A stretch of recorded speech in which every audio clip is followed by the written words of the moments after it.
Hello students, I am Tina Mutwani and I welcome you all to the online classes. The lesson that we are going to take up today is A Letter to God, the very first lesson in the textbook of Standard 10th, the first flight. And this is written by the author G.L.Fuentes, a Mexican writer. Now, something about the author. Gregorio Lopez Fuentes was born in Veracruz, Mexico in 1895. He worked as a teacher of literature at a school in Mexico City, and then later on he worked as a writer also.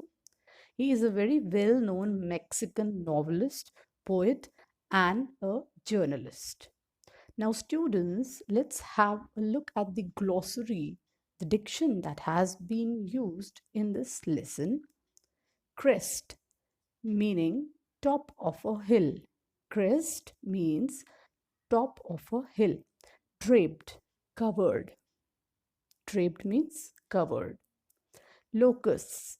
Now, locusts are insects which fly in big swarms and destroy crop. Locusts, insects which fly in big swarms and destroy crop. Conscience, an inner sense of right and wrong, your inner voice. Conscience is the inner voice which tells you what is right, what is wrong. Peso. Peso is the currency of Latin American countries. So, peso. Amiable, meaning friendly and pleasant.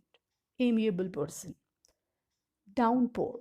Downpour meaning heavy rain. Downpour means heavy rain. Now, approaching.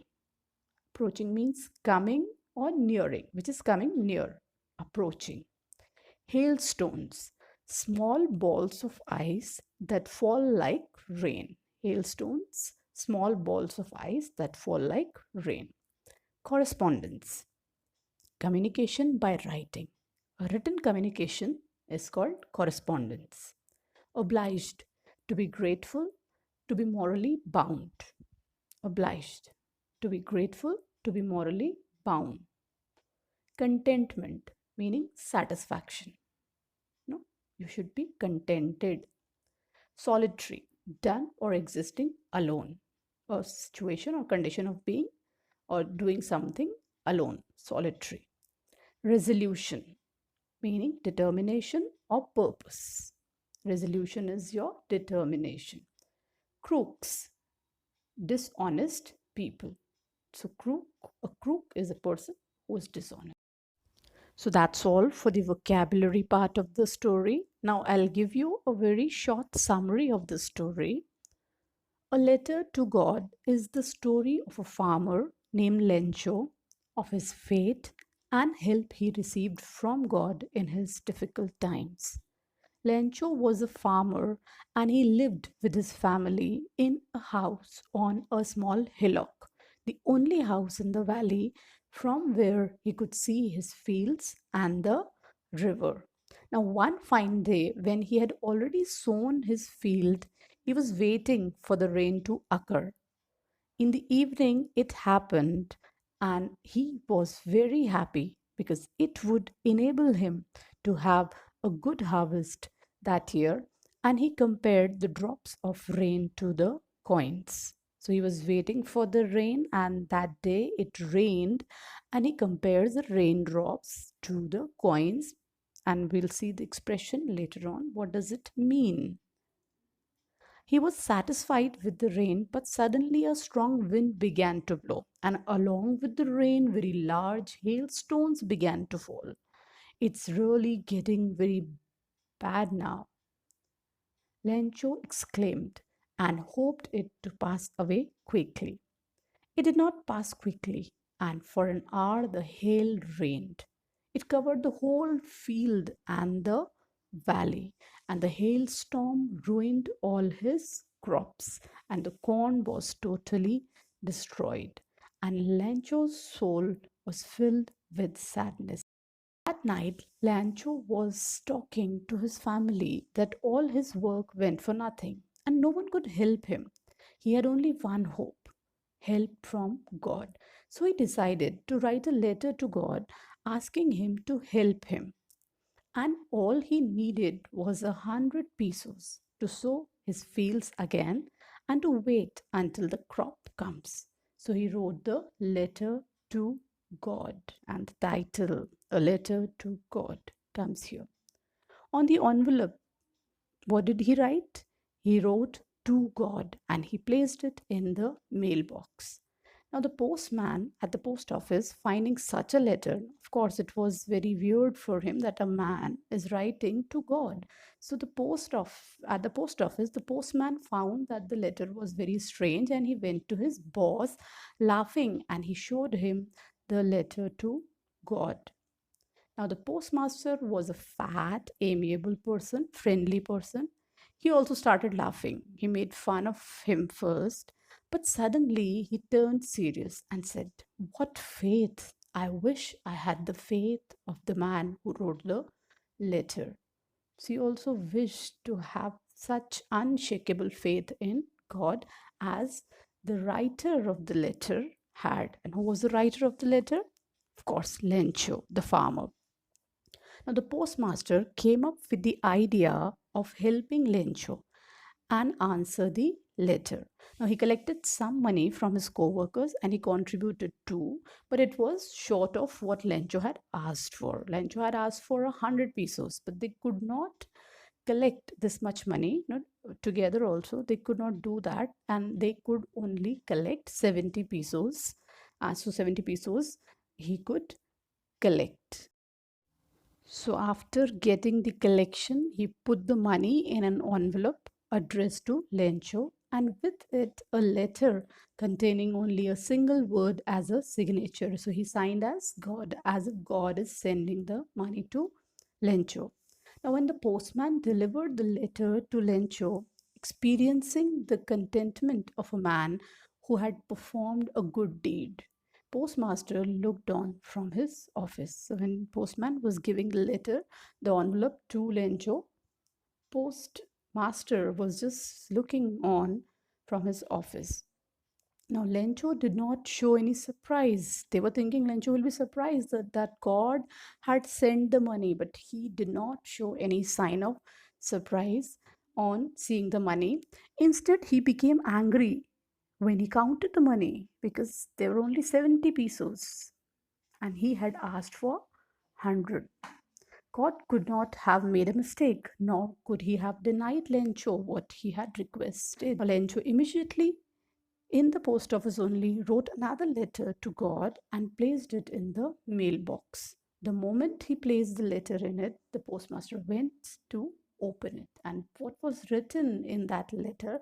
The letter said, God, of the money that I asked for, only 70 pesos reached me. Send me the rest, since I need it very much.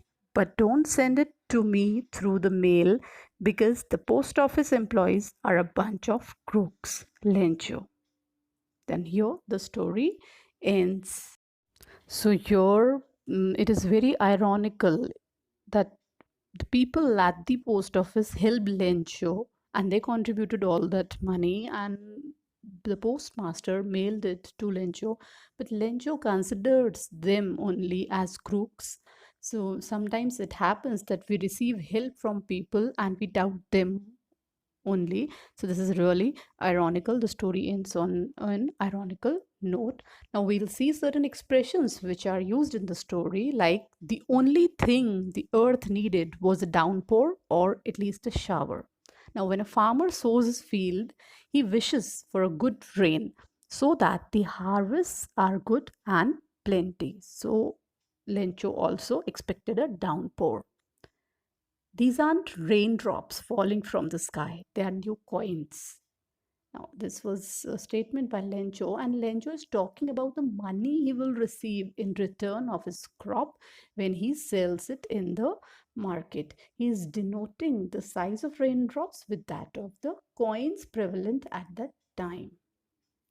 So he's comparing the raindrops to the coins. Now, Lencho's soul was filled with sadness. Why was he sad? Because after the destruction of his crops due to the hailstorm, he felt deep pain inside as it ruined his crops, and hail here means ice. Another expression, Lencho was an ox of a man. A metaphor has been used here. He was very hardworking, he was very strong. The writer wants to mention this, and it also indicates that he was doing physical work and he was not very conversant with the writing work, etc. Now, help from God. What help was he expecting? When a person is in distress, he hopes to get help and he prays for it. Whenever you are in distress, you also feel that you should pray to God, and help may be received from anyone, either in person or in a formless manner. So, when we are also praying, we should be aware that it's not that God is going to descend on earth and help us, but perhaps he's moving around in the form of humans only. What faith? Now, the postmaster felt that Lancho had a firm faith in God, and faith is something in which the person believes. We should also have trust in God, trust in ourselves, trust of a mountain, huge. Now, what is the message the story is conveying? What are the various themes in the story? You should be content and thankful for what you have and what you receive. Consider it as a blessing and care for it as a gift from God. So, whatever you have around you, just see that, observe that, and be thankful. Be thankful for your family, for the food you're getting. Be thankful for everything that you're getting in your day to day life. So, you should be thankful. And when you're thankful, you receive more and more. So, you might not have all that you want, but if you check closely, God has already given you what you need. So, let's thank Him for every blessing. Another message that the story is trying to give you is God is moving on earth in the shape of humans. You love God when you love humanity. A famous poet, Coleridge, has also said, He prayeth well who loveth well. That means one who loves well, prays well. So, the best prayer of God is loving everyone, loving the humanity, and not finding the fault with others, but rather acknowledging their contribution and praising them, loving them, and showing your gratitude, courtesy, and being thankful to everyone. So, this is another message that the story is giving us. Now, there is irony in the story. What is irony? The difference between what you expect and what actually happens. The difference between what you know and what is the reality. So, when you see the end of the story, Lencho felt or he thought as if the people at the post office are crooks, but the situation was reverse. They were magnanimous. They helped Lencho in the time of distress. Now, this is irony that what Lencho thought and what actually was the scene. And earlier also, when his crop was destroyed, he felt as if God had destroyed the field, or he felt that God, is moving there and God should help him because God had done that havoc on him. So there also he felt God had done that, but it actually is just in the nature, so you can't control it. So there is irony used in the story. It is ironical that we don't recognize human beings as messengers of God, that even Lencho could not recognize the people at the post office as the angels of God. Now, one more thing, there has always been a conflict between man and nature and between human beings also. This is another theme featuring in the story, conflict between nature and man. And at the present time, you're witnessing that, time of this pandemic, COVID-19. There's a great conflict. Nature is doing nature is running its course, and man is helpless in front of nature. Like, there was a complete destruction of Lencho's crop, and Lencho could not do anything, and we are also just witnessing what all is happening. Nature is healing itself, so nature has its own ways. There are so many things which are happening around us and we have no control over that. So there is this theme of conflict between man and nature, and also between human beings. Actually, we when we have harmony, when we have love, when we have compassion for each other, then there is no conflict. But people or human beings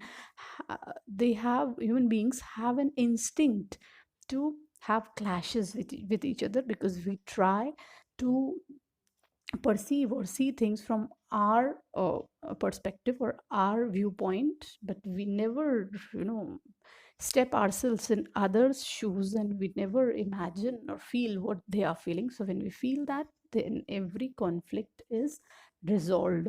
So the story also talks about this conflict. I hope things are very clear from this audio lesson. Thank you very much.